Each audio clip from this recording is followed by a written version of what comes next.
Ya, selamat malam semuanya, salam sehat selalu. Saya sengaja pakai, pakaian ini biar sama kayak di poster ya. Ya, eee, ya, Dwioblo itu singkatan ya, ono bocah lali omah. Jadi tadi udah disebutkan nama saya Dwi Prasetyo dari orang tua itu, tapi, begitu di gelanggang saya kuliah di Fakultas Sastra jurusan arkeologi itu, karena saya itu,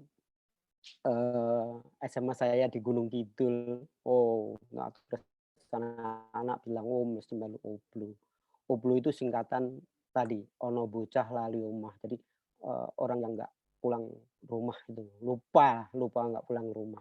Saya dulu hidupnya di gelanggang dan lulus 13 tahun. Jangan ditiru ya teman-teman, 13 tahun. 13 tahun, untung nggak di DO, jadi 13 tahun tapi kagama gitu. Ya, nah, ob Oblo itu menurut saya itu jadi modal dasar dari seorang fotografer ya. Karena fotografer itu kalau nggak pergi-pergi, nggak akan dapat foto.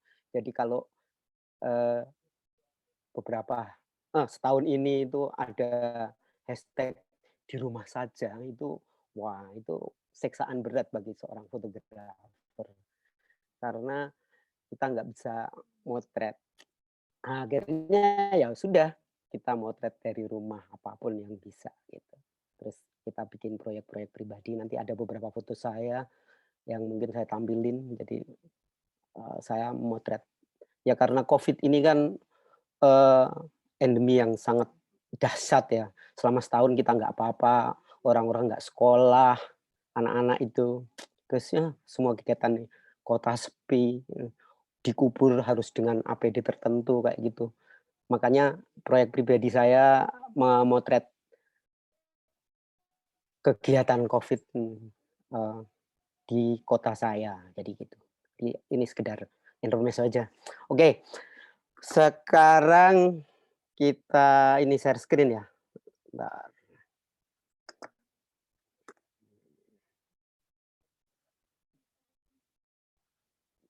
ya. Bisa nggak? Udah kelihatan nggak? Belum masuk belum? Ya, bentar. Oh ya, Oke, bisa ya? ya bisa. Oke. Oke, ya. Jadi foto jurnalistik, saya kemarin juga bilang kenapa saya ya, padahal di sini banyak sekali ya. Oh, Mas Bronto itu juga seorang fotojurnalis. Terus apa Mas Roni, Ahmad Zamroni itu juga fotojurnalis karena dia pernah di AFP. Mas Bronto itu pernah EPI, pernah Antara, sekarang di Media Indonesia ya Mas, gitu. Nah, jadi, saya nanti ya ini belajar bareng, jadi ini beberapa, presentasi ini memang saya kumpulkan dari berbagai sumber, supaya nanti kalau ada kekurangan juga tambah ya Mas Bronto ya. Oke, foto jurnalistik, itu apa sih foto jurnalistik? Bentar, oke. Jadi secara harafiah ada 2 penggabungan 2 buah kata yaitu fotografi dan jurnalistik ya. Terus, fotografi itu berarti melukis dengan cahaya yang itu melalui alat yang disebut kamera, dan jurnalistik adalah aktivitas mengumpulkan, menyunting, memperlihatkan berita dari sumber untuk publikasi atau penyiaran. Jadi makanya itu ketika digabung namanya fotojurnalistik. Ya, halo? Ya. Nah, ini beberapa orang mengatakan, jadi ada Wilson Hicks itu yang mem mendefinisikan foto jurnalistik, dia adalah seorang editor. Dia mengatakan bahwa media komunikasi verbal dan visual yang hadir bersamaan. Ya. Ya, jadi komunikasinya verbal itu dengan tulis tadi dan visual yang hadir bersamaan. Terus ada lagi, bentar. Ini ada seorang fotografer yang jadi bapak street photographer namanya Henry Cartier-Bresson, jadi orang Prancis. Dia mengatakan bahwa berkisah dengan sebuah gambar, melaporkannya dengan sebuah kamera, merekamnya dalam waktu yang seluruhnya telah memotret, disiarkan, itu. Terus ada lagi nih seorang Indonesia namanya Oscar Mastullah. Oscar Mastullah, pasti semua orang tahu ya, dia kurator galeri jurnalis Antara. Jadi dia medium,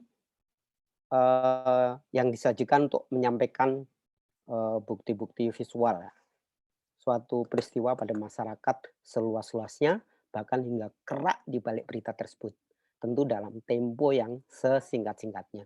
Jadi itu beberapa kutipan yang saya ambil, mungkin bisa menjadi sebuah, apa ya, pemikiran. Jadi kayak gitulah. Terus jadi fotojurnalistik apa? Yaitu merupakan salah satu cara untuk menyampaikan informasi melalui medium fotografi yang dilengkapi dengan caption atau keterangan foto yang berfungsi untuk jembatan agar komunikasi antara fotografer dan penikmatnya menjadi lancar atau clear.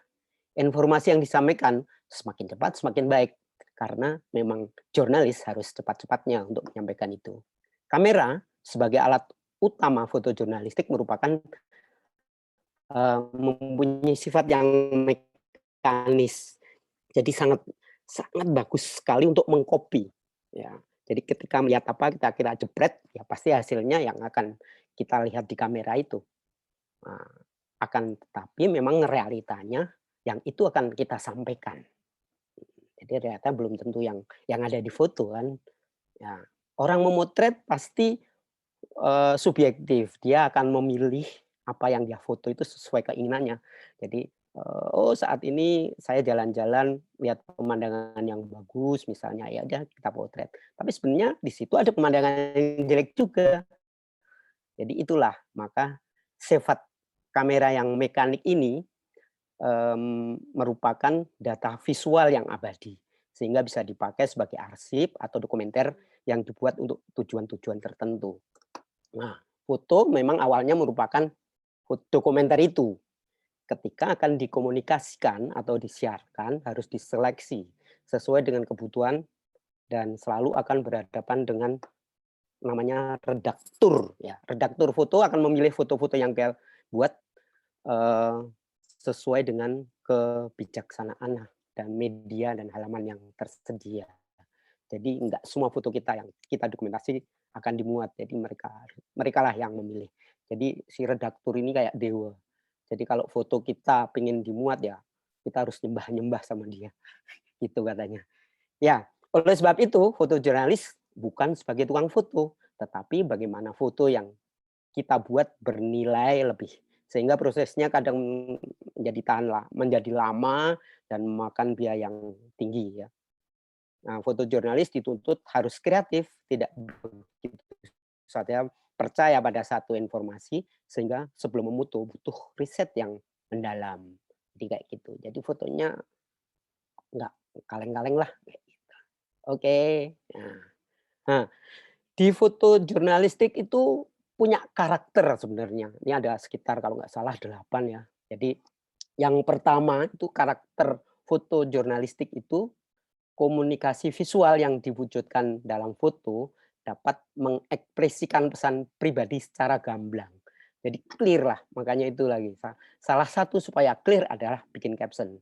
Jadi para penikmat fotografi dapat mengerti situasi yang terdapat dalam gambar secara cepat. Semakin simple, semakin bagus. Ya, oke. Terus medium fotojurnalisme adalah diwujudkan dalam medium cetak, seperti misalnya koran, majalah, dan akhir-akhir ini adalah media online. Kayak gitu. Terus yang ketiga adalah fotojurnalisme itu intinya melaporkan ya. Namanya jurnal kok ya. Seluruh kemampuan teknis fotografer jurnalis digunakan untuk melaporkan beberapa aspek dari berita, sehingga pembaca seolah-olah hadir di situ. Jadi pembaca itu diwakili oleh si fotojurnalis dengan mata kameranya itu. Gitu. Nah, jadi teman-teman belajar komposisi, belajar teknik, kecepatan, itu ya fungsinya untuk melaporkan. Jadi kalau laporannya itu nggak nyampe, ya itu salahnya si fotojurnalis. Oke, fotojurnalis berkomunikasi dengan menyatukan kata-kata dan gambar. Ya, di depan tadi udah kita omongin juga. Kata-kata gambar harus tampil seimbang. Bahkan ketika foto cerita yang kebanyakan gambar, masih harus dilengkapi kata-kata untuk melengkapi gambar tersebut. Kata-kata hadir untuk memuluskan pesan yang akan disampaikan. Ya, inti intinya kalau seorang fotografer memang ketika memotret gambar sebagus apapun ketika nggak ada keterangan pasti akan inilah, bias kayak gitu. Oke, sekarang nomor 5, fotojurnalisme berurusan dengan manusia. Untuk bisa sukses, fotojurnalis harus memiliki ketertarikan yang mendalam pada manusia. Manusia adalah bahan yang ada di ujung dan pangkal dari pesan fotojurnalistik. Mereka adalah subjek. Jadi ketika kita motret fotojurnalis, subjeknya ya orang, tapi yang menikmat adalah orang juga. Gitu. Fotojurnalisme berkomunikasi dengan massa. Ini berarti pesan yang disampaikan harus singkat dan dapat segera dimengerti oleh masyarakat yang banyak dan beragam. Gemar-gemar atau makna pribadi tidak akan mendapat tempat di fotojurnalisme. Gitu. Ya, fotojurnalnya ditampilkan oleh editor foto yang terampil. Editor foto memutuskan bagaimana sebuah reportase dapat sampai ke publik. Editor foto yang baik membuat pesan seorang fotojurnalis menjadi lebih efektif. Memang benar. Jadi kadang-kadang fotografer itu ini ya, apa ya, dengan gagah gempita itu mengatakan bahwa foto kita itu bagus. Tapi yang kadang-kadang bisa mengatakan bagus itu ya si editor. Nah itu. Dia kadang-kadang, nggak nggak bisa motret, tapi dia bisa memilih. Akhirnya foto-foto yang disampaikan ke dia itu disusun menjadi sebuah cerita yang menjadi lebih baik gitu. Oke, mudah-mudahan keyakinan besar dari fotojurnalisme adalah menginformasikan kepada publik merupakan sesuatu yang mutlak dibutuhkan dalam dunia yang semakin kompleks. Keyakinan ini didasari oleh amandemen pertama perlindungan tentang kebebasan menyuarakan pendapat. Ini yang jadi dasar para fotojurnalis atau jurnalis keseluruhan ya tentang amandemen ini yang menyuarakan pendapat. Makanya kadang-kadang ada beberapa fotografer ketika dirampas kameranya itu sangat marah dan pasti akan dibela sama teman-temannya, gitu. Oke, itu ya. Eee, kita lihat tadi udah. Jadi, ini New York Times pada tahun 1914. Teman-teman bisa lihat kalau, eee, nggak ada fotonya kayak apa, boring ya, mhm, dan sangat-sangat membosankan sekali. Nah, mungkin waktu itu belum ada teknik fotografi yang memadai, makanya beberapa koran itu akhirnya memuat hanya tulisan. Bisa dibayangin kalau sekarang kayak gini, nggak ada yang beli nih korannya. Ya, ini New York Times yang sekarang kayak gini, fotonya udah berwarna, bahkan sekarang udah pakai, handphone, PDF, apa, eee, iPod ya, sama bisa dibuka di mana-mana lewat media elektronik. Oke. Nah, kita juga punya majalah koran ya, Koran Kedaulatan Rakyat tahun 45 juga kayak gini. Uh, oke. Nah, ini adalah harian Liberation ya, Prancis. Ini tahun 2013, tapi pernah, eee, memuat itu hariannya itu nggak ada foto sama sekali. Nah, ini tanda tanya, kenapa sih ini? Nah, ternyata ini biasanya. Jadi koran ini, menampilkan foto-foto yang sangat indah sekali, tapi tiba-tiba pada tahun 2013 itu nggak ada foto sama sekali. Nah, Itu apa? Jadi harian ini sengaja menghilangkan foto pada ISIS itu sebagai bentuk kampanye pentingnya fotografi di tengah-tengah berbagai tantangan dalam dunia fotografi belakangan ini. Jadi kalau nggak salah itu masalahnya, jadi beberapa fotografer itu dipecat dan dia eh, membawakan kamera-kamera handphone kepada para jurnalisnya yang bukan fotografer. Jadi kayak gitu. Terus dia di dalam Eee, halaman redaksinya beberapa tulisannya seperti ini, "Libération menjadi saksi bahwa fotografi, baik foto jurnalis, fotografer fashion, potret, atau foto artis, telah sangat berjasa. Minat kami pada fotografi tidak pernah dipertanyakan, bukan karena fotografi telah digunakan untuk mencetak halaman, membuat kontroversi, atau cuma sebagai ilustrasi, tapi melainkan fotografi merupakan denyut nadi dunia kami." Jadi gitu, itu bentuk protesnya. Akhirnya Liberation menerbitkan, eee, hariannya berbentuk begitu. Nah, terus ini di Jerman, tahun 2015 itu pernah, eee, menerbitkan hanya tulisan juga. Ini tanda tanya kenapa ya? Dicetak tanpa gambar pada 8 September. Nah, koran itu namanya Bild, eee, mencetak sebentar, eee, surat kabar terbesar di Jerman ini mencetak korannya pada September 15 tanpa ada foto untuk menanggapi kontroversial mengenai beredarnya foto tentang anak pengungsi Suriah namanya Aylan Kurdi umur 3 tahun terdampar dan meninggal di pantai dekat Turki karena konflik di Suriah. Nah, Quran ini membandingkan dengan foto seorang gadis Vietnam yang berjalan telanjang di jalanan setelah serangan napalm di Vietnam Selatan oleh Amerika. Foto diambil tahun 72 oleh fotografer AP namanya Nick Ut ya. Mengganti foto Kurdi itu dengan kata-kata, "Dunia harus melihat kebenaran agar bisa berubah." Jadi ini protesnya si para fotografer, eee, jangan hanya foto aja, tapi cepat berubahlah. Karena kalau nggak diakhiri, itu akan dunia kacau kayak gitu. Ini protesnya fotografer. Nah, fotonya seperti ini, kalau teman-teman lihat, menyedihkan ya. Terus ini yang Likud, jadi gara-gara foto ini akhirnya perang perang Vietnam diakhiri juga. Jadi bagaimana fungsi foto, terutama ya foto jurnalis ya, karena ini untuk melaporkan majalah, untuk IP waktu itu akhirnya didengar juga para penguasa. Oke, ini sejarah fotojurnalis. Jadi, dongeng ya, agak agak jauh ke belakang nggak apa-apa biar kita tahu, kita senang fotografi tapi, sejarah foto. Jadi, fotografi itu tahun 1839 ditemukan oleh namanya Louis J.M. Daguerreau yang berkebangsaan Prancis, yaitu pada tanggal 19 Agustus kemarin mengumumkan hasil eksperimen fotografinya menggunakan alat plat kaca dilapisi perak yang terkenal dengan istilah daguerreotype ya. Teknologi ini belum mampu mereproduksi foto secara massal.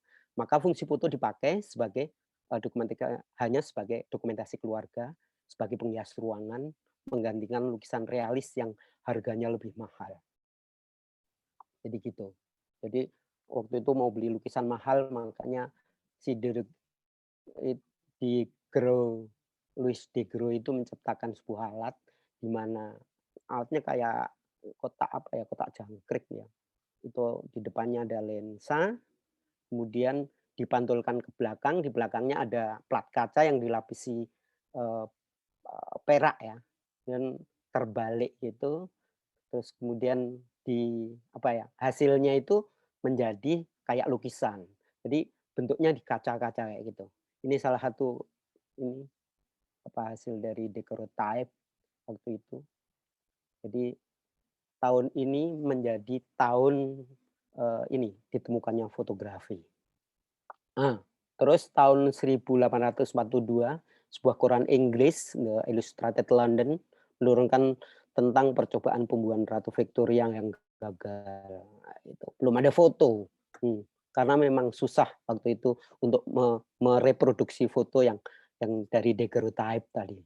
Oke, jadi ini, jadi foto-foto ilustrasi aja, jadi pakai ini ya, cukil kayu apa ya, apa linografi. Jadi di, grafis, teman-teman pegrafis itu tahu cara memindahkan gambar ke kertas itu. Koran ini memuat adegan itu, namun karena teknologi foto belum memungkinkan banyak, begitu cara grafis ya dengan litografi.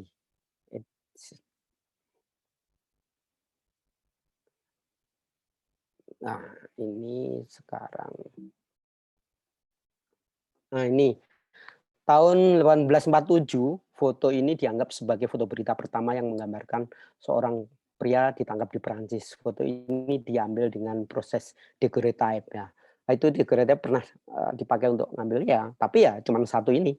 Jadi itu sebagai cikal bakal ya, cikal bakal dianggap foto berita pertama menggambarkan seorang pria ditangkap di Perancis. Nah, ini tahun 1866, 60, koran Harper Weekly memuat potret Abraham Lincoln dengan teknik cukil kayu yang dibuat berdasarkan foto yang ada.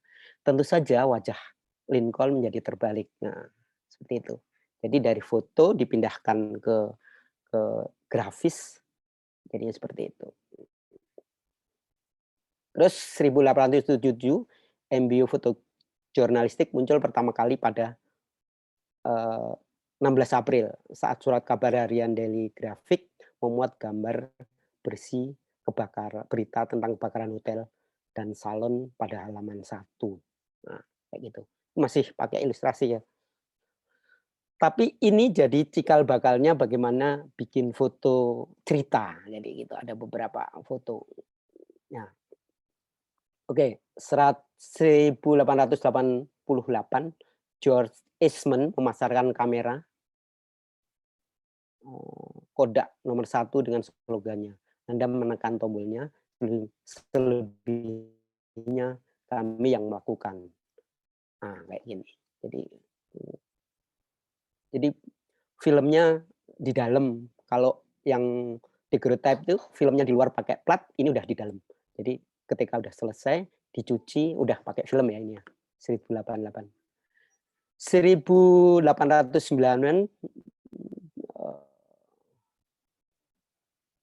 Jamie Hare. Jamie Hare asal Inggris meliput perang Spanyol sampai akhir perang dunia I dengan 2 kamera yang ditenteng menyerupai tas jinjing berbungkus kulit. Foto-fotonya di Illustrated American dan mingguan Collier Weekly ya. Kayak gini ini si Jamie Hare. Jadi bisa dibayangin teman-teman foto jurnalis zaman itu. Dia setelah motret harus mencuci filmnya. Ini peralatannya sungguh amat banyak. Nah, tahun 1891, surat kabar New York Morning Journal mempelopori terbitan dengan foto yang dicetak menggunakan Halston screen atau kalau mungkin kalau sekarang disebut raster ya, perangkat yang mampu memindai titik-titik gambar dupla cetak. Jadi masih sedikit.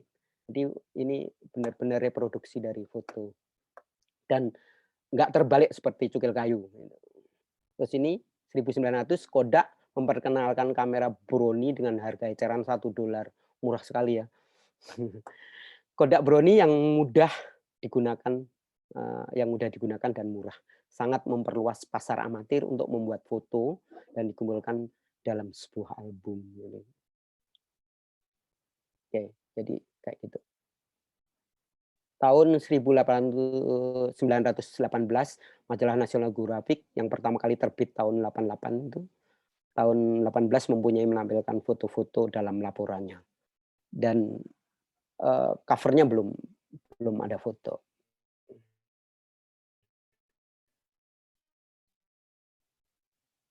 Ya, tahun 28 sebuah koran di New York namanya Daily News memuat foto yang Schneider di kursi listrik. Nah, kayak gini. Padahal memang ada aturan nggak boleh memotret ya waktu itu.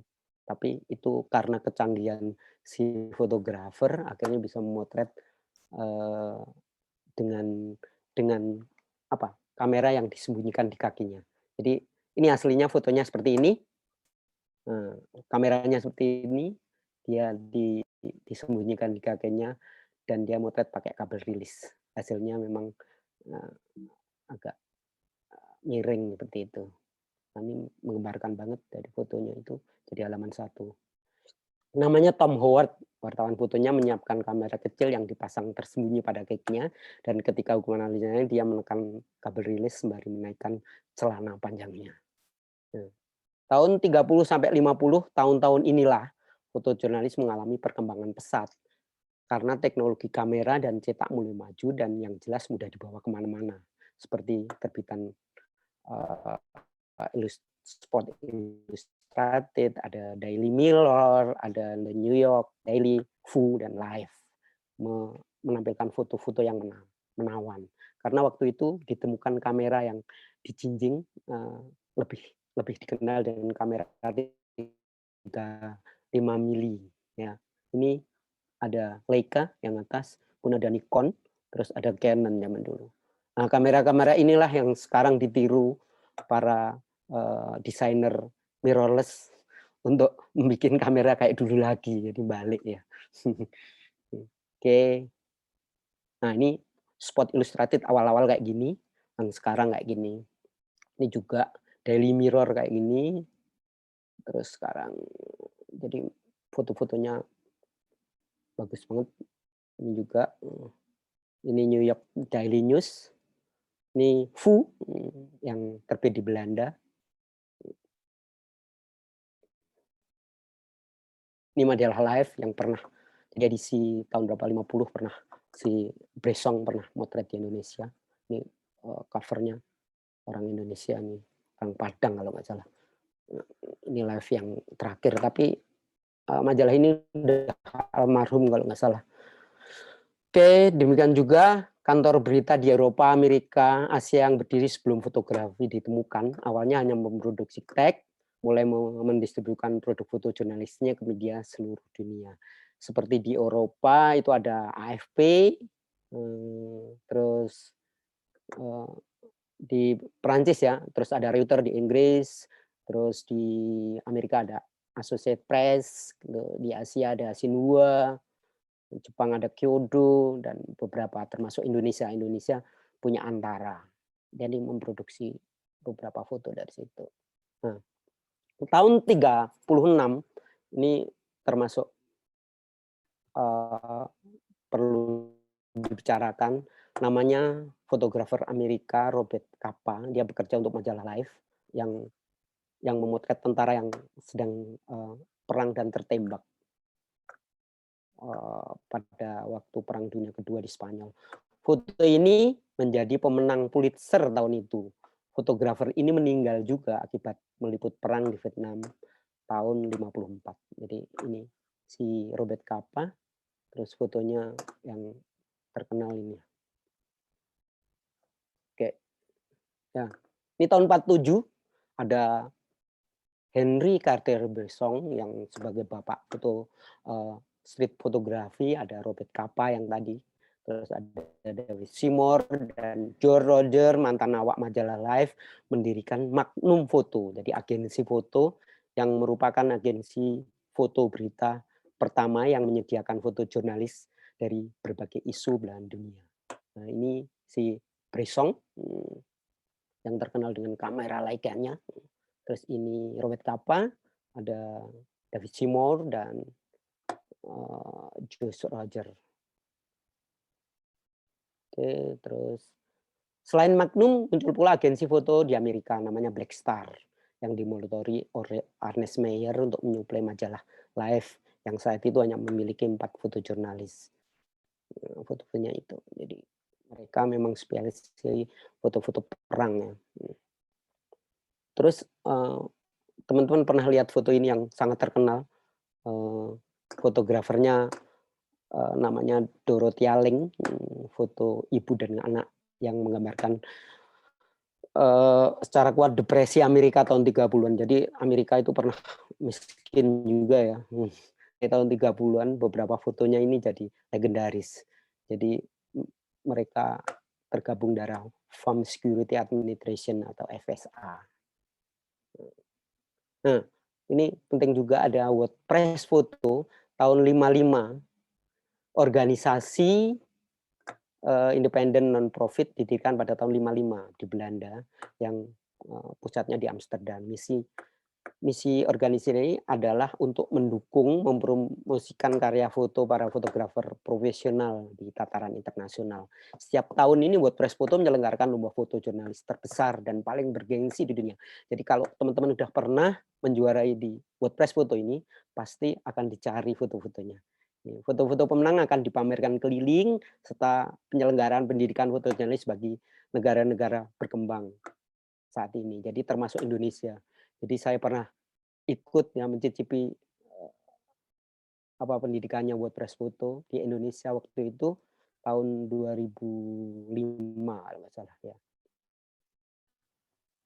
Jadi memang itu dia ngadain beberapa pendidikan itu karena melihat bahwa foto-foto sebagai foto-foto penang biasanya pada negara-negara yang berkembang itu dan fotografer negara itu biasanya nggak ada, malah fotografernya orang orang luar negeri semua. Jadi itu akhirnya ini lembaga ini untuk mengadakan semacam pendidikan bagi negara-negara dunia ketiga itu, gitu. Terus ini tahun 2001. Nah, setelah setelah peristiwa 911 ya itu, ada namanya agen foto namanya Seven. Agen foto di era digital, dinamai berdasarkan jumlah anggota pendirinya. Semuanya foto jurnalis dan foto dokumenter terkemuka yang memberanikan untuk mendistribusikan karya mereka di media terkemuka dunia. Seven awalnya fokus mendokumentasikan perang dan kekerasan yang terjadi di Timur Tengah. Namun pada perkembangannya ke seluruh dunia dan tidak perang saja. Seven telah dikawal menjadi bisnis baru fotografi jurnalistik terkemuka dunia yang meliputi bidang penerbitan, pembuatan film, dan pendidikan itu. Ini beberapa anggotanya, ada siapa ya namanya lupa, tapi ada Jem Nahwi, ada Chris, ada Alexander Bulat, ada John Steinmeier, jadi fotografer inilah yang kadang-kadang jadi panutan para fotografer. Oke, nah tadi yang dunia, sekarang di Indonesia. Sebelum merdeka ada apa sih?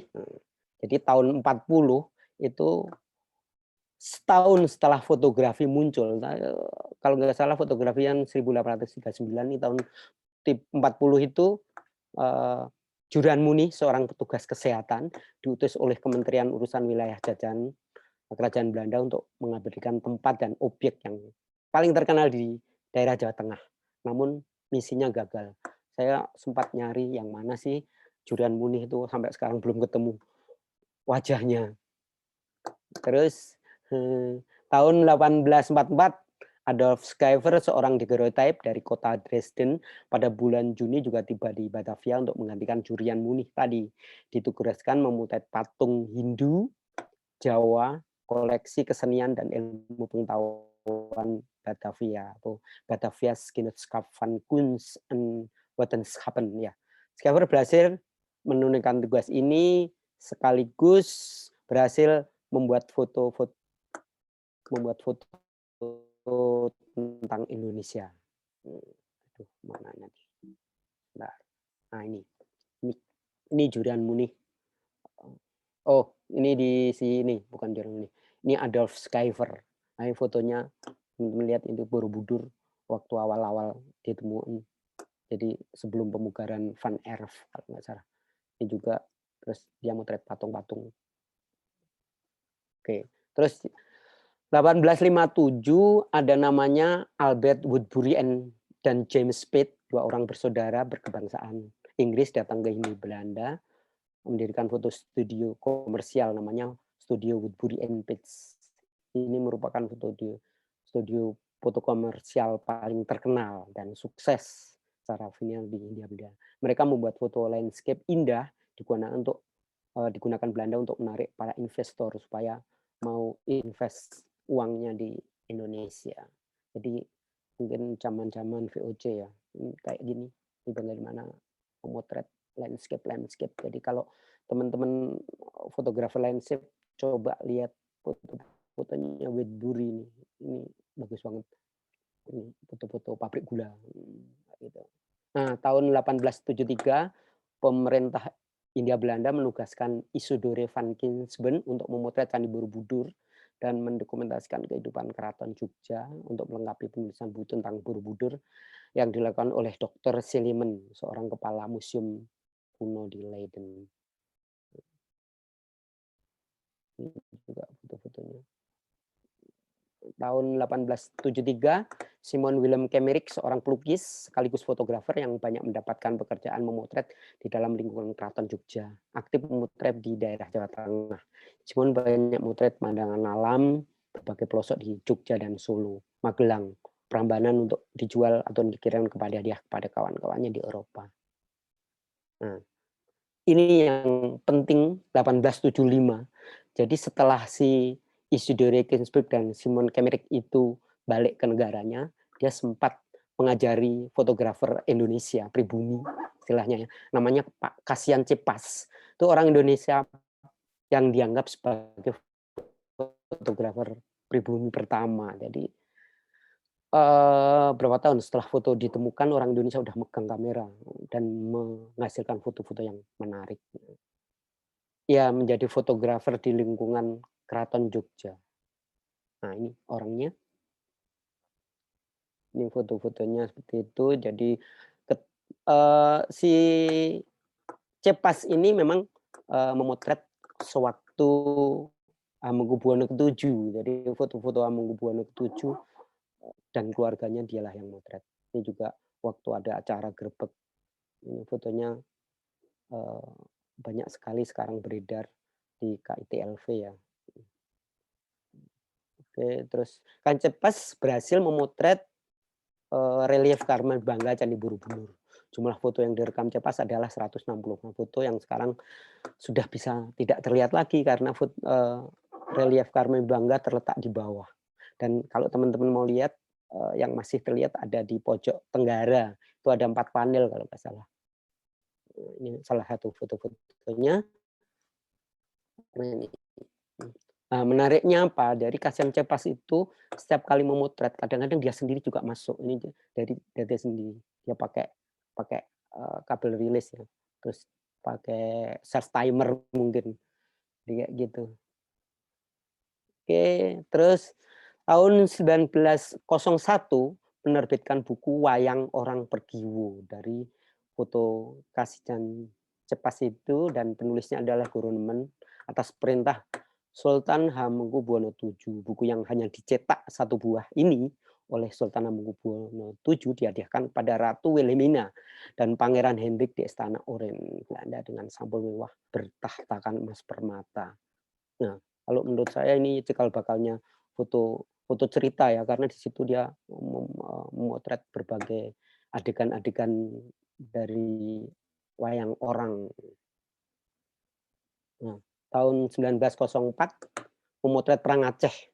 Ini orang Belanda kali ini. Salah satu foto dalam buku itu sangat mengerikan, terlihat seolah-olah seperti pesta berburu. Jadi teman-teman pernah lihat foto ini? Terus tahun 1906 mendengungkan peristiwa peperangan antara penguasa Bali dengan kolonial Belanda pada bulan September. Ya.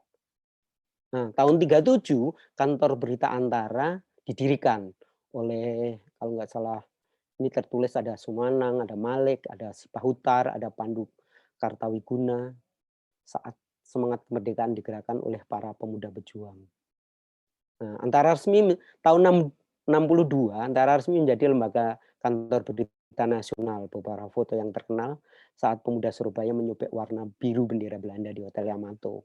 Nah, itu karya foto dari Antara Surabaya, kayak gitu. Jadi Antara foto dulu pakai logo ini, sekarang yang tengah ini foto-foto yang terkenal. Nah, 42 saat pendudukan Jepang muncul kantor berita Domei sebagai alat propagandanya. Fotografer Domei itu salah satunya adalah Alex Mendur, sedangkan adiknya Fran Sumarto Mendur bekerja sebagai fotografer Asia Raya. Jadi Ada Dome, ada Asia Raya. Ini kakak beradik jadi fotografer semua. Ini ada namanya si Alek Mendur, terus ini Frans Mendur. Nah, foto-foto Alek dan Fran Mendur yang dibuat tahun 45 menjadi sangat penting bagi bangsa Indonesia karena mendokumentasikan detik-detik proklamasi 17 Agustus 45 dipegang Saat Timur oleh Soekarno-Hatta. Foto yang berhasil diselamatkan adalah karya Frans Mendur, sedangkan karya Alek disita dan dimusnahkan tentara Jepang. Jadi dua orang kakak beradik itu mendokumentasikan itu, tapi si foto-fotonya si Eee, Alek tuh sempat disita dan Fran sempat katanya dikubur di bawah apa ya, pohon apa-apa, terus baru setelah nggak ada tentara Jepang diambil terus dicuci terus dicetak. Nah ini foto-fotonya seperti ini, ya jadi ya foto-foto bersejarah. Nah, jadi ini ada cerita lucu, jadi foto-foto yang tadi itu nggak segera disiarkan, karena memang ada pengawasan ketat ya dari Jepang. Jadi proklamasi kemerdekaan itu tersiar di esok harinya, tapi foto proklamasi baru dimuat pada 6 bulan setelahnya, yakni bulan Februari tahun 46 di Harian Merdeka, yang menerbitkan edisi khusus yang memuat foto-foto karya Franz Mandur. Dan ironisnya film bersejarah ini hilang dan hanya menyisakan lembar foto cetak aja sampai sekarang. Nah, terus tahun 46, jadi Alex Mendur, Umbas, dan Alek Mamusung dan Oscar Ganda mendirikan IPOS, jadi Indonesian Press Photo Service pada 2 Oktober 46 di Jakarta. Saat ibu kota Indonesia pindah ke Jogja, Framdun memimpin biro foto ini di Jogja. Pendirian IPOS lebih dulu, setahun sebelum Magnum berdiri. Nah, Magnum berdiri tahun 47 ya nggak salah. Dan Indonesia harusnya berbangga karena lebih dulu si IPOS daripada Magnum. Nah, jadi tahun 46 sampai 49 ini IPOS sangat getol memotret, merekam semangat pergolakan politik Indonesia dalam upaya kemerdekaan. Dalam waktu 3 bulan saja setelah proklamasi, Alek dan Fran mencatat membuat tak kurang dari 2.500 foto, sehingga foto-fotonya banyak digunakan sebagai arsip visual. Hal yang sama juga dilakukan oleh Kantor Berita Nasional Antara yang punya perwakilan Jogja dan Surabaya. Ini salah satu foto, ini kelihatannya peristiwa Ngoto ya, terus ini pemilu.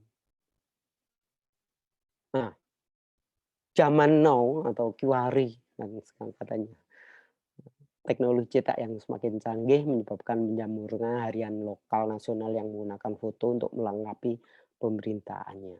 Nah, menjelang kejatuhan Soeharto dan mendekati jejak pendapat mengenai Timur yang membuka kantornya di Jakarta.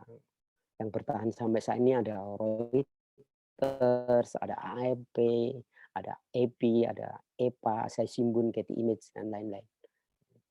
Nah, yang sekarang media online dan jurnalis warga melalui internet di media sosial kayak gitu. Ada Instagram, ada pet, ada blog. Nah, tadi sedikit gambaran, jadi teman-teman bisa bisa sampai kayak gini seperti itu. Jadi secara kategori sebenarnya foto jurnalistik cuma ada dua. Yang satu namanya spot news, hangat, tak dituntut oleh artistik dan komposisi. Yang paling penting adalah peristiwanya itu sendiri. Dan yang kedua adalah foto feature. Jadi foto berita, foto cerita di balik berita bertujuan untuk kedalaman suatu peristiwa seperti foto-foto yang di majalah National Geographic biasanya. Pada perkembangannya menjadi foto essay. Nah, teman-teman bisa lihat kan, ini ada foto waktu itu ada bom meledak saat kampanye Benazir Bhutto. Kalau kita lihat foto ini, iki apike nggon ngendi gitu loh. Foto udah lihatnya ini jadi foto foto pemenang Webpress foto tahun berapa ini. Nah, fotografernya adalah John Moore dari Getty Image Amerika. Makanya ini disebut foto spot news. Jadi waktu itu si John Moore mengikuti serangkaian serangkaian apa ya, kampanye si Benazir Bhutto yang sampai akhirnya ada bom yang meledak saat itu dan Benazir Bhutto meninggal. Ini juga jadi fotografernya sangat dekat sekali dengan bom itu, bahkan dia motretnya sambil tiduran. Cara komposisi, ya ini ya, mirang-miring, nggak jelas gitu. Tapi ini jadi pemenang juga. Oke, ini, yang foto feature. Jadi foto foto ya di balik cerita tadi. Bertujuan untuk kedalaman suatu experience seperti foto-foto di majalah National Geographic. Jadi ini saya tampilin foto National Geographic yang berbahasa Indonesia pertama, terbit tahun 2005 ya, tentang ini, apa, orang-orang kerdil di Nusa Tenggara, ya. Di bagaimana dia direkonstruksi jadi mempunyai wajah kayak apa, jadi cover-nya, terus ini suasana, eee, pertanian di situ, ini guanya, terus ini adalah tengkorak yang ditemukan, yang akhirnya ketika direkonstruksi menjadi seperti yang di kanan ini. Ya, terus ini juga adalah sekolah senam di Beijing, Cina. Nah, fotografernya adalah Greg Baker, New Zealand, dia pemenang World Food tahun 2000. Jadi bagaimana dia mengikuti sekolah senam itu dari kecil, udah dilatih seperti itu. Makanya kenapa Cina itu selalu menang, eee, ketika berolahraga senam. Oke. Nah, kategorinya yang 2 tadi sebenarnya ada kategori lain, yaitu sport news. Jadi WordPress itu membagi ada 10, ada general news, tapi peristiwa yang tidak terencana dan tidak mungkin direncanakan. Jadi begitu datang, kita bawa kamera, ada peristiwa, kita motret, itulah sport news. Terus ada general news, ada 10-an foto dari sebuah peristiwa yang direncanakan. Jadi misalnya kita motret apa ya, kerusuhan di jalur Gaza lah. Jadi udah tahu itu kerusuhan nggak berhenti-henti, si fotografer ke sana untuk memotret peristiwa itu. Jadi makanya general news. Ada people in the news, foto-foto orang untuk kelompok orang yang terlibat dalam sebuah peristiwa atau kejadian. Jadi ada lagi namanya portrait atau tokoh selebriti, masyarakat umum yang tergambarkan. Ada daily life menggambarkan kehidupan sehari-hari. Terus ada foto-foto sport, foto-foto olahraga yang action mau feature. Terus ada art and entertainment, jadi foto-foto peristiwa kesenian, baik lukis, teater, musik, arsitek, maupun tata busana. Terus ada sains teknologi, dan yang terakhir adalah, oh masih ada 2 nih, nature, foto tentang lingkungan, dan yang terakhir ada contemporary issue. Ini beberapa fotonya, mungkin ini yang spot news, jadi si fotografer memotret dengan ya goyang-goyang, miring-miring kayak gitu, tapi ini fotonya itu menarik banget. Ini jurnalis kayak gini, jadi orang-orang Palestina melawan Israel di jalur Gaza. Ini people in the news, jadi waktu itu orang-orang Irak yang, di penjara, ada seorang anaknya yang menemui. Terus ada lagi foto-foto portret. Nah, ini tokoh publik selebritis juga masyarakat umum. Ini wasit terbaik FIFA tahun 2002. Juga penduduk Irak di sekitar Baghdad. Ini Fu, pemenang WordPress Foto tahun 2000. Ini juga dari daily life, menggambarkan kehidupan sehari. Jadi si fotografer datang satu tempat untuk merekam satu peristiwa secara lama ya. Jadi sekolah orang buta di Liberia. Ini fotonya, ini juga ini foto cerita. Terus ada foto-foto sport tentang olahraga, bisa action, bisa feature. Ini yang actionnya, jadi pelari 100 meter Mario Jones memenangkan turnamen Olimpiade Sydney tahun 2000 di Sport Illustrated. Terus ini juga kompetisi lintas indah, dia potret si pelintas indah, lihat ininya, apa, ekspresinya, ini, ini sangat menarik. Terus ada art entertainment, foto peristiwa kesenian tertentu, baik lukis, teater yang tadi. Jadi ini waktu itu ada seorang tua yang melihat Salvador Dali. Ternyata yang terkenal karena Dali itu sebagai pelukis surrealis, ternyata dia pematung juga. Jadi waktu itu untuk memperingati 100 tahun kelahirannya, ada pameran. Dan ini fotografernya memotret dan bikin laporan tentang pameran itu. Ini juga sains dan teknologi, jadi foto-foto perkembangan menarik dalam ilmu dan teknologi. Jadi teman-teman bisa lihat ini fotografernya Nicole Ottawa, orang Jerman. Jadi sebuah kapal selam mikro berjalan melalui arteri manusia buatan Jerman. Objek 3 dimensi dapat dibuat langsung dari program komputer dengan menggunakan sinar laser. Kapal selam ini dapat mendeteksi kerusakan organ bagian dalam manusia. Nah, teman-teman kalau motret kayak gini kan harus punya teknik tertentu toh. Nah, itulah makanya kenapa si fotografer memang harus belajar teknik supaya bisa mendapatkan foto-foto yang menarik seperti ini. Terus ada foto-foto nature, foto-foto mengenai lingkungan baik flora dan fauna. Jadi fotografernya ini memotret waktu itu menang, dia motret mata dari hewan-hewan. Yang ini adalah kalau nggak salah ini frog kayak apa? Katak pohon yang warnanya biru. Terus ini kalau nggak salah tentang burung apa. Ini juga tentang ini kadal. Terus ini tentang krokodil. Nah ini fotografernya ini Hans Jürgen dan Heidi Kopp. Jadi 2 orang. Oke, contemporary issue. Jadi teman-teman pernah lihat fotonya yang terkenal dan ini jadi foto of the year tahun 2000 berapa ya? Nah, ini. Jadi fotografernya si John Steinmeier. Jadi waktu itu orang-orang berkumpul sana cuman mau nyari sinyal.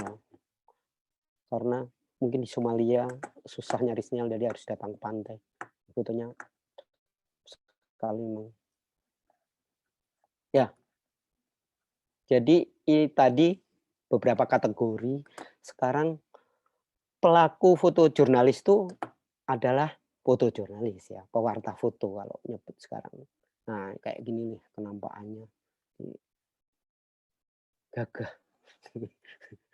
Gagah dan membahayakan diri sendiri. Ini kadang-kadang dia motret harus boncengnya udah menghadap ke belakang. Itu singen kalau saya. Ini juga bahkan kadang-kadang harus bentrok dengan petugas gitu. Nah, ini alat-alatnya sampai berdarah-darah penuh dengan bentrok. Oke.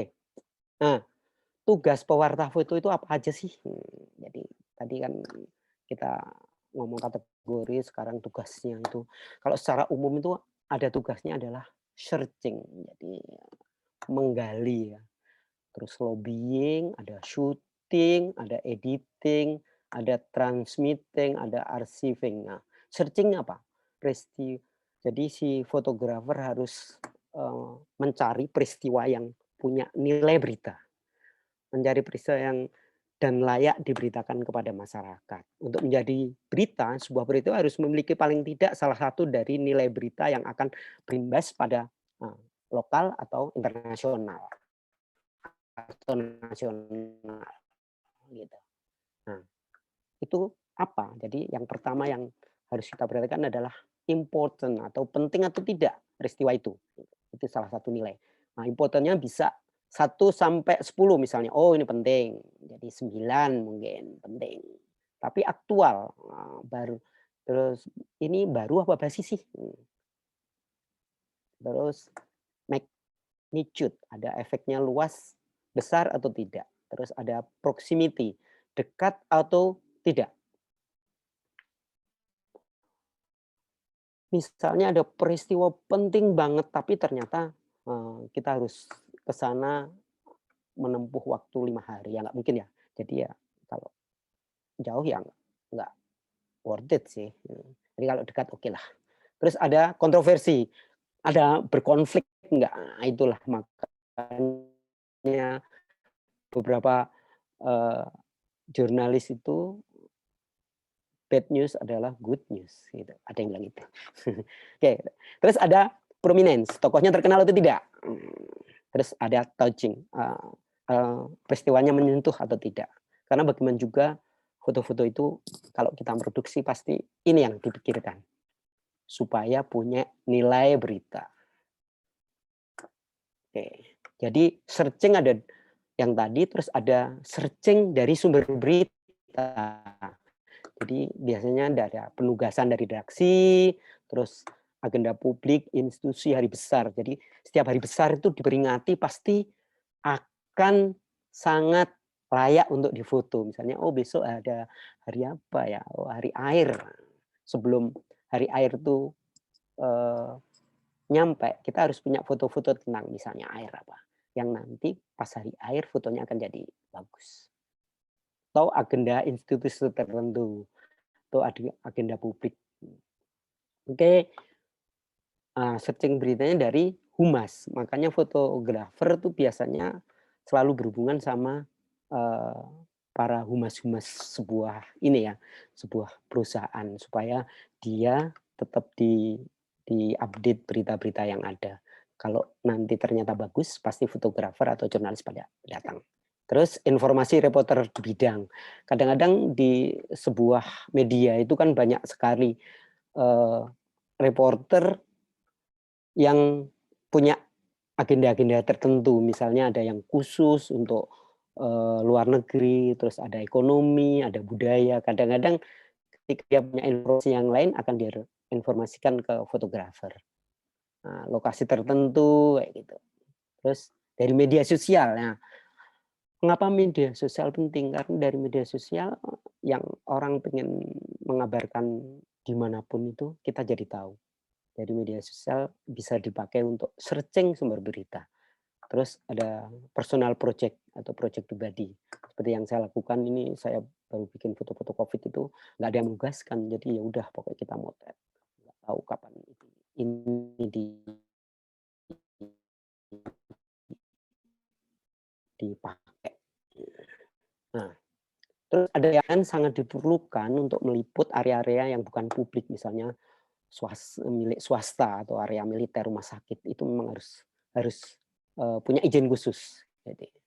Terus kartu pes atau kartu identitas bisa menjelaskan keberadaan kita, tuh, atau memang surat tugas kalau kita sebagai freelance ya. Melobi narasumber untuk pemetaan sesuai konsep yang kita ajukan. Kadang narasumber tidak pernah melakukan sehingga menjadi canggung kayak gitu. Jadi itu melobi bagaimana si narasumber akhirnya mau kita foto. Oke, terus syuting atau pemotretan. Memotret itu membutuhkan pemahaman materi berita, penguasaan teknik fotografi, kemampuan estetika visual dan psikologis. Dikarenakan, si fotografer itu kan cuman punya waktu yang sangat singkat ya, kadang-kadang cuman beberapa menit atau bahkan detik dan berebut dengan fotografer lain. Dan udah kalau udah lewat ya offset lah, dia nggak dapat foto yang diinginkan. Nanti ketika balik ke meja redaksi kena marah itu pasti. Oke, seringkali kita memotret di daerah bahaya, itu jadi masalah. Terus ya ini human error membayangi setiap pemotret. Ya kita udah ke lokasi ternyata kita nggak bawa card, itu sering terjadi juga. Ternyata baterainya habis. Nah, terus bosen itu penting nih kita perhatikan. Nah, gimana cara nggak bosen?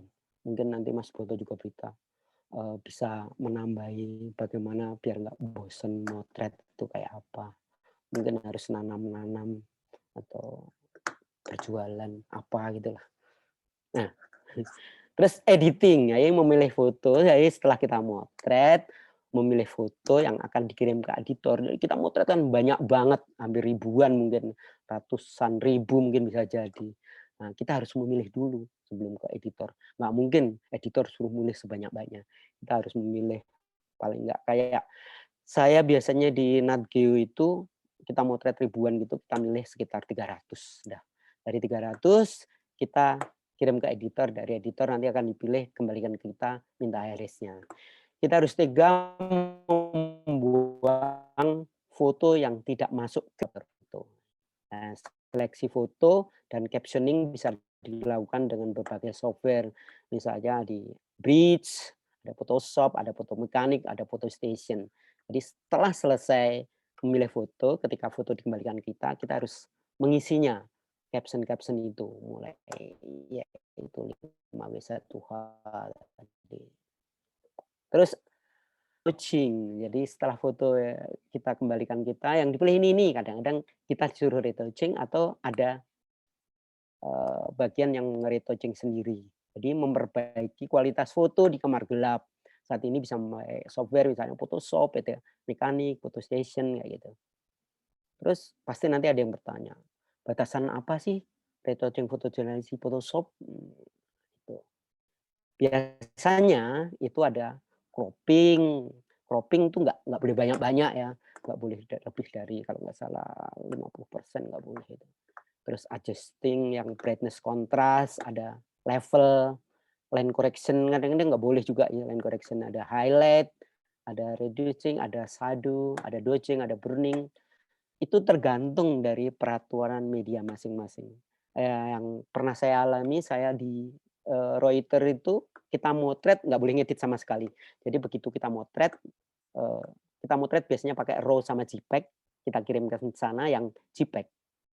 Karena RAW itu dia, terlalu besar ya, kita berurusan dengan kecepatan makanya JPEG yang kita kirimkan di sana dan nggak boleh sama sekali, mengutak-atik foto itu. Nah, kalau di Natgo beda lagi. Jadi ketika saya mengirim ke sana, itu memang sedikit tak utak-atik gitu. Atau kadang dia minta RAW-nya, dia yang ngeditin. Jadi memang tergantung dari media masing-masing untuk, membolehkan atau batasan me-retouching foto jurnalis. Oke, transmitting. Jadi setelah foto selesai, kita harus mengirim hasil pemotretan itu. Dahulu pewarta foto mengirimkan roll film yang sudah dicuci dengan kargo pesawat. Itu pernah saya alami dari sebelum tahun 2000 itu seperti itu. Kita motret 36 frame itu, udah habis itu kita ke bandara untuk, mengirim roll itu ke ini, ke apa, ke kargo itu. Nanti yang di Jakarta udah ada yang nungguin. Jadi cepat sekali. Jadi mungkin setengah hari udah nyampe gitu. Atau men-scan cetakan 4R yang dipilih kemudian mengirimkan lewat email. Jadi ngalami juga. Nah, ini sekarang setelah memotret dipilih dan kirim melalui lewat email atau FTP ya, atau melalui cold storage. Sekarang gampang banget. Jadi setelah motret, bahkan kita motret langsung kirim ke sana. Itu sekarang sangat terjadi. Itu terjadi pada beberapa fotografer olahraga ya. Jadi udah begitu kita motret, fotonya sudah terkirim di meja redaksi. Nah, kecepatan kirim seorang pewarta juga dipengaruhi karena kualitas internet yang dimilikinya. Jadi kadang-kadang memang kalau nggak ada, sinyal internet, kadang-kadang kita dibawain, telepon satelit gitu. Oke, ada aturan yang tidak tulis sebagai pewarta foto ketika mengirim spot news. Transfer dari kartu, seleksi, caption, retouch, kirim, tidak boleh lebih dari setengah jam. Kalau udah lebih dari setengah jam pasti akan kesalip sama fotografer lain, gitu. Jadi, nah nah, setelah mengirim kita menyimpan hasil pemotretan. Secara berkala hasil pemotretan kita simpan di DVD, external hard disk, kemudian di-backup juga disimpan di cold storage sekarang sangat murah ya. Karena kalau itu rusak menjadi sangat-sangat mahal harganya. Nah, kategorikan sesuai tahun, bulan, tanggal supaya terus nama subjek supaya nanti kalau kita nyari itu gampang banget. Ingat tahun, bulan, tanggal, atau subjek. Nah, itu untuk memudah pencarian kembali ketika foto itu dibutuhkan. Ya, itu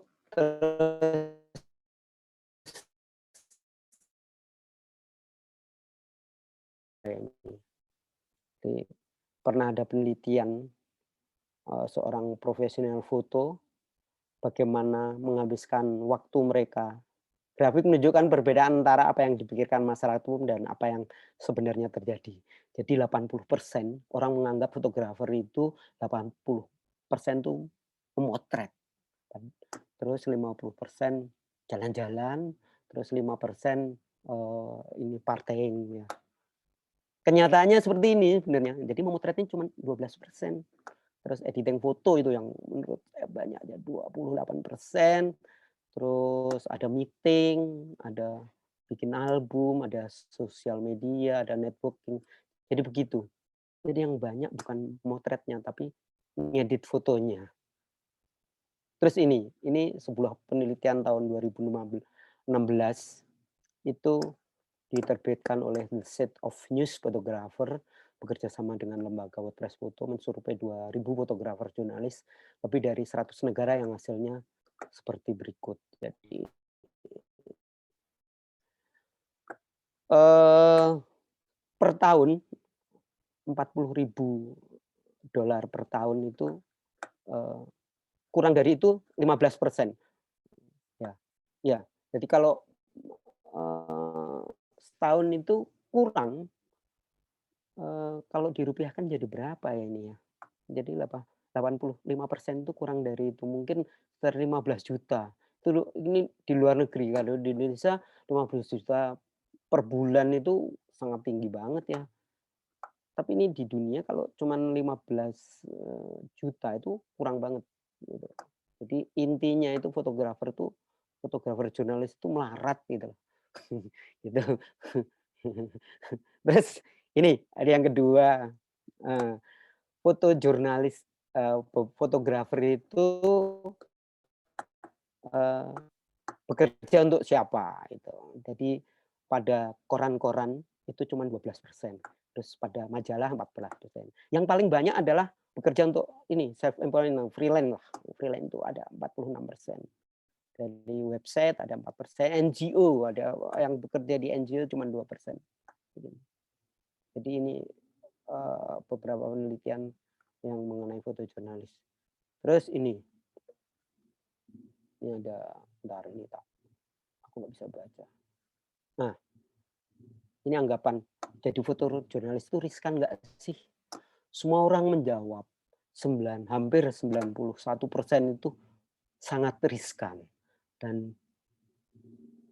dan mereka happy walaupun riskan.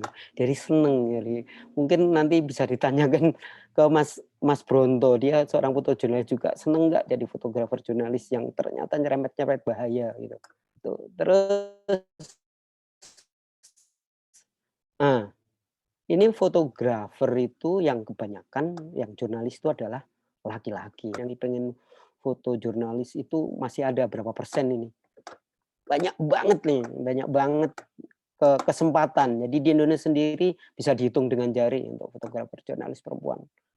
Nah, terus dia mempublikasikan apa karyanya itu kebanyakan di Facebook salah satunya untuk ini ya untuk berjualan lah. Dari Facebook ada Twitter 11, Instagram 9, dan yang lainnya ada 35%.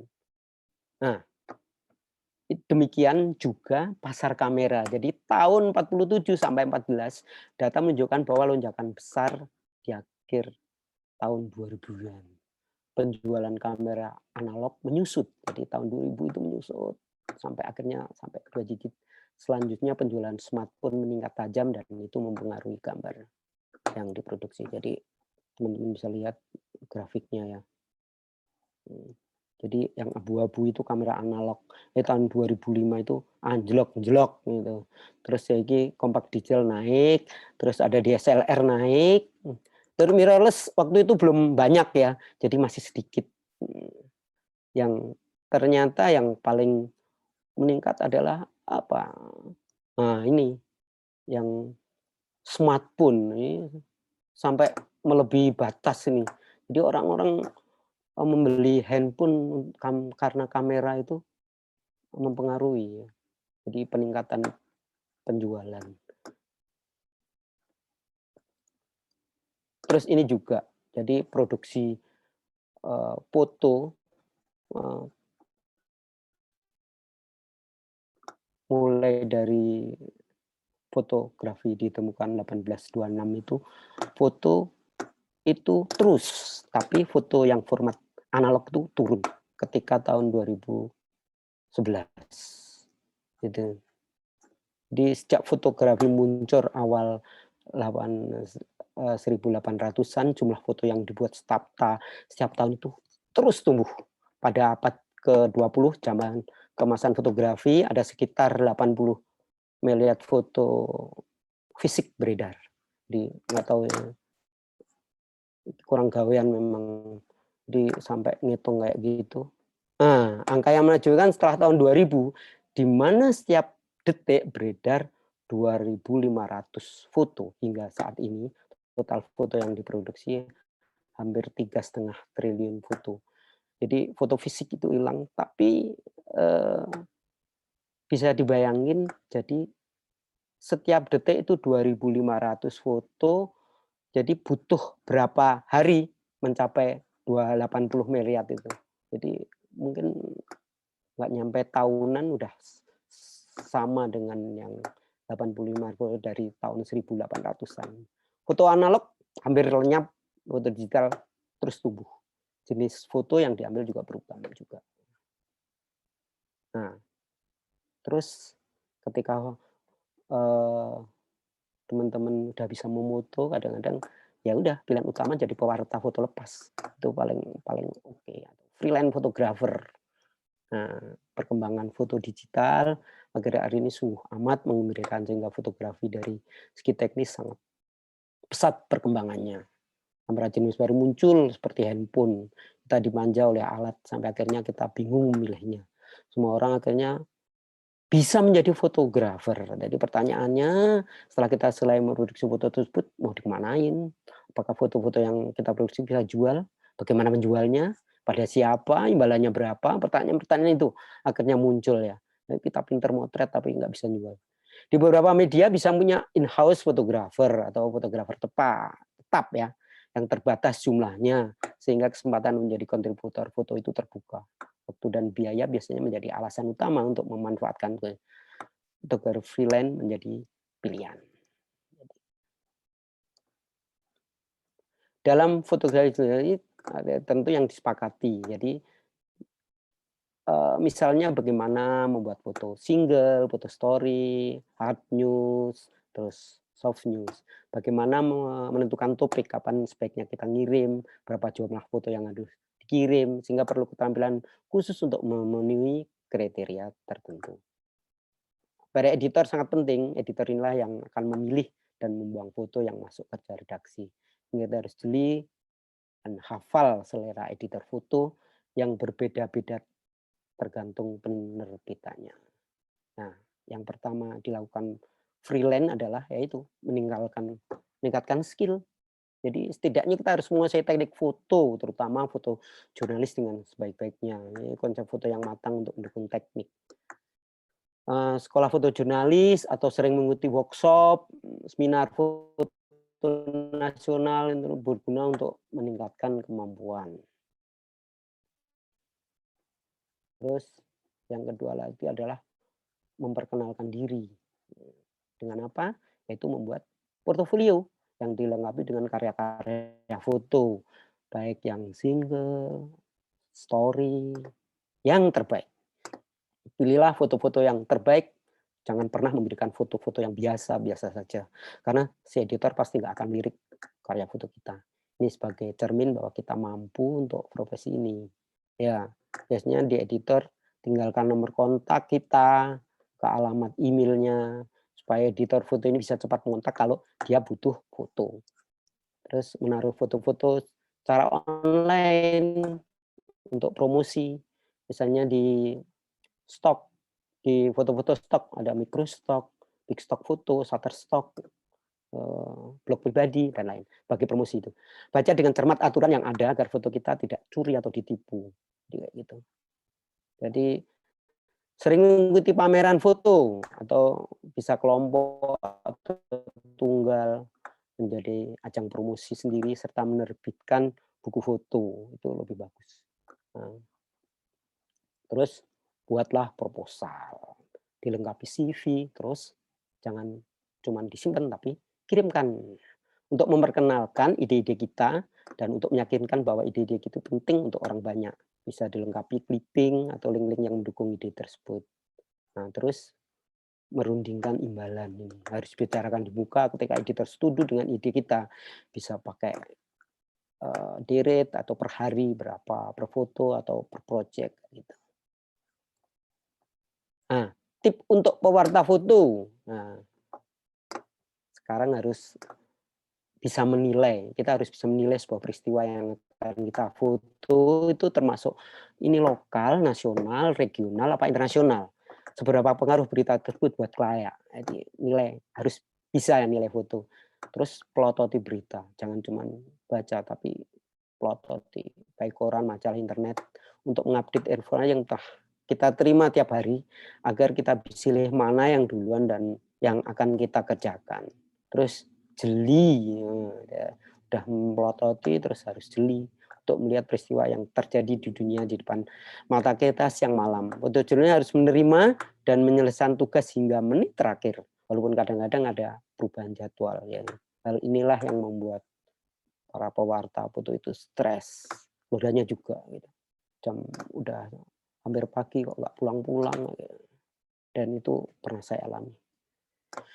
Oke, hubungan profesional yaitu menjalin hubungan dengan wartawan foto yang senior lah atau instruktur foto jurnalis, terutama rekomendasi bagaimana mulai bisa kerja di lapangan atau mentor informal akan membantu Anda untuk memulai karier. Terus bekerja, jadi bekerja itu ya motret lah, mulai bekerja untuk surat kabar mahasiswa atau surat kabar TV lokal gitu, yang membutuhkan sukarelawan yang belum dibayar pada awalnya untuk melihat sistem kerja mereka. Nah, bekerjalah secara profesional sehingga staf akan mengetahui kerja Anda, sehingga akan merekomendasikan pekerjaan lebih tinggi. Ini merupakan batu loncatan karena beberapa media kadang-kadang membutuhkan syarat untuk yang sudah berpengalaman. Jadi kalau udah mulai bekerja waktu mahasiswa itu akan jadi nilai plus lah. Terus jalin kontak terutama dengan narasumber penting seperti polisi, dokter rumah sakit, humas, agar bisa selalu diberitahu perkembangan apapun terkini. Kadang-kadang kalau nggak ada berita ya udah sekedar telepon terus cuman untuk mengacaukan. Ya strategi mulainya seperti apa? Nah, Mas Hamid tadi udah ngatain ya 5W1H itu. Jadi pertanyaan-pertanyaan yang dilontarkan itu dijawab dan dilengkapi dengan riset yang mendalam. Terus ini penting nih, why should I care? Kenapa saya peduli dengan apa yang akan menjadi subjek foto ya, yang akan kita ambil. Jadi ketika teman-teman peduli, pasti pengerjaannya lebih cermat dan lebih tenanan lah kayak gitu. Oke, cari sudut pandang yang berbeda dari fotografer yang pernah ada. Jadi ketika riset pasti akan ketemu nanti. Jadi foto-foto yang akan kita ambil itu apa ya? Oh kayak gini, oh misalnya sebuah festival, nah, gunungan itu di Jogja setiap tahun ada, setiap tahun 3 kali. Jadi foto-fotonya itu saja. Jadi ketika kita motret, coba cari angle yang lain, dan hindari gambar-gambar yang standar, mulai dengan sudut pengambilan yang nanti akan menjadi ciri khas. Jadi ketika foto pasti di foto jurnalis itu ada ini, ada apa, ketika lihat foto, ini fotonya pasti ini, kelihatan sekali, jadi punya ciri-ciri. Terus hati-hati dengan elemen yang di-frame, jadi frame kotak yang di viewfinder itu adalah frame, yang tidak mendukung hilangkan, dan mendukung tambahkan, dengan menggeser angle atau pilihan lensa gitu. Jadi jangan ditambahin di Photoshop, nah di foto jurnalis nggak boleh. Nah, terus kuasai subjek sebelumnya. Nah, bisa datang dulu ke rumahnya, diajak ngobrol, bicara jujur. Jadi kita motret mau apa itu lebih baik diomongin di muka. Dengan tujuan ketika kita memotret, mereka tidak terganggu dengan kehadiran kita dan enak sekali. Dan itu saya lakukan. Terus lihat lebih detail apa yang menempel pada subjek seperti bentuk perhiasannya, warnanya, gambar-gambar yang menempel di situ, tulisan karena detail bisa jadi simbol informasi kayak gitu. Jadi indah-indah dengan ekspresi. Jadi ketika kita motret itu kita harus ini harus lihat subjek itu ekspresinya itu sedih atau marah atau ketawa itu susah ya untuk membedakan antara sedih sama ketawa itu kadang-kadang beda atau bahagia, bingung itu. Nah, ya salah satunya kita bikin ada yang menyertai dari itu supaya ekspresi subjek benar-benar apa yang akan kita inginkan. Jadi tunggu dulu supaya pas. Nah, ini adalah metode yang biasa para jurnalis gunakan. Ini metode yang klasik sekali, jadi digunakan para jurnalis foto, itu namanya metode EDVAT. Jadi singkatan itu, ada entire, ada detail, ada frame, angle.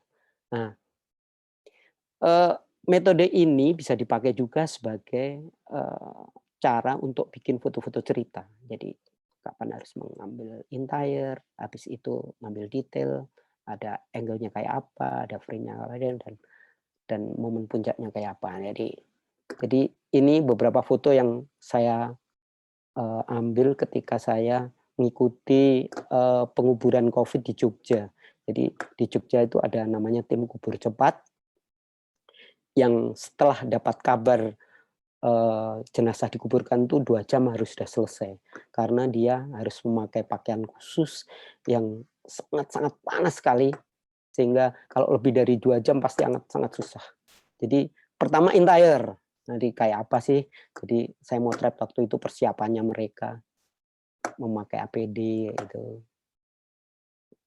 Gambarnya overview, jadi keseluruhan beserta lingkungan termasuk manusianya. Jadi entire seperti itu. Ini juga jadi waktu, orang-orang itu menguburkan tuh harus melewati kuburan. Jadi gambarnya, lebih luas lah. Tuh, setelah entire ada detail. Nah, bergeraklah maju mendekati objek untuk melihat lebih detail. Ajak dia bicara, kamu perhatikan mata, rambut, apa yang dia pakai.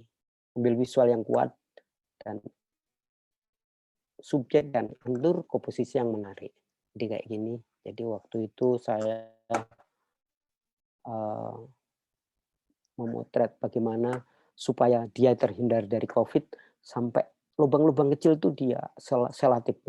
Jadi teman-teman bisa bayangkan bagaimana, eee, si petugas ini panas banget. Ini juga terus ini detail juga. Jadi setelah selesai seperti inilah kenampakan mereka. Dia bisa bernafas tapi pasti badannya panas banget. Ini detail ya. Jadi cerita yang tadi, jadi tim kubur cepat tadi, terus ada frame. Jadi aturlah yang segi 4 tuh, yang dimaksud viewfinder atau jendela bidik dengan komposisi yang terdiri dari pola bentuk, warna, sehingga enak dilihat dengan memperhatikan elemen sekeliling. Ya, lihat background-nya atau lihat foreground-nya kayak apa. Nah, jadi jadi waktu itu setelah dapat telepon itu langsung dia menuliskan ada tanggal berapa, ada hari ke-89 dia mengubur nomor 146, jadi mayat ke-146 di Jogja waktu itu karena Covid. Nah, lihat ini ada, frame itu jadi bagaimana mengatur si orang ini, kemudian tulisan, ada kunci-kunci seperti itu. Jadi atur komposisi yang menarik. Ini juga jadi waktu ini selesai ngubur kan berdoa itu, eee, teman-teman harus harus mengatur komposisi supaya tidak menumpuk, seperti ini. Terus ada angle, jadi atur sudut penggalan dari berbagai sudut, bisa dari atas, dari bawah, dekat, atau jauh. Ini dari jauh dan dari atas, ini dari dekatnya. Jadi sebelum berangkat mereka ada briefing, kemudian foto-foto kayak gitu. Itu menarik jadinya kalau untuk bikin foto story. Terus ada time atau, momen puncak, jadi momen gitu. Ambil kesempatan secepatnya, jangan menunda waktu karena bisa saja peristiwa tersebut tidak terulang lagi atau kesempatan ini akan diambil orang lain. Jadi kayak gini.